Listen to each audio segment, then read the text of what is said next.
இஸ்லாமியர்கள், கிறிஸ்தவர்கள் எல்லா பேருமே அவங்கவுங்க தொழிலை பக்தியா நினைச்சு கொண்டாடுறது தான் என்னது ஆயுத பூஜை. அந்த வகையில் இன்னைக்கு நம்ம காலேஜில் முத நாளே கொண்டாடுறதோட நோக்கம் என்னன்னா, நாளைக்கு ஆயுத பூஜை விடுமுறை. ஆயுத பூஜை அன்னைக்கு நாங்களாம் ஒரு 4 பேர் இருந்து ஆயுத பூஜை கொண்டாடினோம்னா எங்களுக்குள்ள அது முடிஞ்சிடும். ஆனால் மாணவ மாணவிகள் அனைவரையும் வச்சு ஒவ்வொரு விழாவையும் கொண்டாடணும். அந்த விழாவோட சிறப்பை தெரிஞ்சுக்கணும். அந்த விழாவோட எப்படி நம்ம ஏற்பாடு பண்ணணும், எந்த மாதிரி அந்த ஃபங்க்ஷனை ஒவ்வொரு ஃபங்க்ஷனையும் கொண்டாடுறாங்க அப்படிங்கிற நம்மளோட பாரம்பரியமான ஒரு பண்டிகை இந்த பண்டிகை.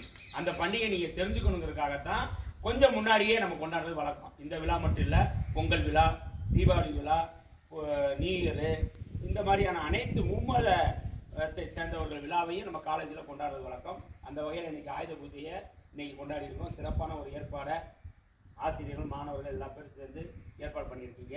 இந்த ஆயுத பூஜையிலேருந்து நீங்கள் எல்லா பேருமே நல்லபடியாக, ஏன்னா ஆயுத பூஜை வந்து தொழில் செய்கிறவங்களுக்கான விழா.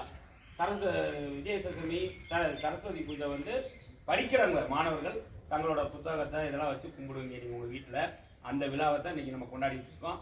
அடுத்து வந்து நம்ம பொங்கல் விழா மிக சிறப்பாக பிரம்மாண்டமாக கொண்டாடுவோம். அதுக்கான ஏற்பாட்டை இப்பயே உங்கள்கிட்ட சொல்லிட்டானு. ரொம்ப நேரம் இல்லை, கடகடன்னு ஓடிடும். தீபாவளி முடிஞ்சால் பொங்கல். அதனால் அந்த பொங்கல் விழாவை போன வருஷமெல்லாம் பார்த்தீங்கன்னா அசந்து போயிட்டாங்க. ஏரியாவில் மாடெல்லாம் பிடிச்சிட்டு வந்து பயங்கரமாக பிரம்மாண்டமாக, அதாவது 2 வருஷம் போன வருஷத்துக்கு முந்தின வருஷம் பண்ணிட்டாங்க. நீ வரப்போகிற விழாக்களையும் கொரோனா இல்லாமல் நம்ம பொங்கலை வந்து நல்லா சிறப்பாக இன்னும் பிரம்மாண்டமாக கொண்டாடணும். உங்களோட ஒத்துழைப்புங்கிறத சொல்லிக்கிட்டு அனைவருக்கும் ஆயுத பூஜை வாழ்த்துக்களை தெரிவிச்சுக்கிறேன். இதே மாதிரி ஒற்றுமையாக நல்ல உங்கள் வாழ்க்கையை ஒளிமயமாகவும் சிறப்பாகவும் அரசு வேலைக்கு பல்வேறு பணிகளுக்கு போய் நீங்களாம் பெரிய இடத்துல வேலைக்கு போகணுங்கிறத வாழ்த்துக்களை தெரிவித்து உங்கள் அனைவருக்கும் மீண்டும் ஒரு முறை ஆயுத பூஜை வாழ்த்துக்களை தெரிவிச்சுக்கிறேன். நன்றி, வணக்கம்.